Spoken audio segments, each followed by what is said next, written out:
बिस्मिल्लाहिर्रहमानिर्रहीम। फ़र्क सुहेल गुइंदी की जो शख्सियत है, ये मैं समझता हूँ कि ये भी एक मुनफरिद शख्सियत के मालिक है।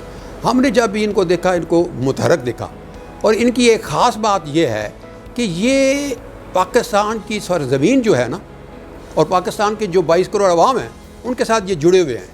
ऐसे लोगों को हम नज़रियाती इनकलाबी शख्सियत कह सकते हैं। इन्होंने जो किताबें भी शाया की हैं जमहूरी पब्लिकेशंस ने, उसमें भी आप देखें कि वो ज़्यादातर नज़रियाती और इनकलाबी हैं। यानी लोग शहनशाहों की तारीखें लिखते हैं, छापते हैं। ये हमारे फ़र्क सुहेल गुइंदी जो हैं, ये हमेशा तवज्जो इनकी अवाम की तरफ होती है। वो कहते हैं यार अवाम की तारीख़ लिखो। मुझे भी उन्होंने एक दफ़ा कहा कि आप बड़ी अच्छी किताबें आपने लिखी हैं, लेकिन आप अपनी ज़ाती कहानी भी बयान करें ना, कि आपने सियासत कैसे की, कैसे कुर्बानियाँ दी, जमहूरियत के लिए क्या किया, आपके ख़ानदान ने कुर्बानियाँ दी। असल वो समझते हैं कि जो तारीख़ है वो अवाम की तारीख़ होती है, जिसको छुपाया जाता है और हुक्मरानों की तारीख़ बयान की जाती है, शहनशाहों की तारीख़। तो इस लिहाज से ये मैं इनकी सियासी जदोजहद बहुत है।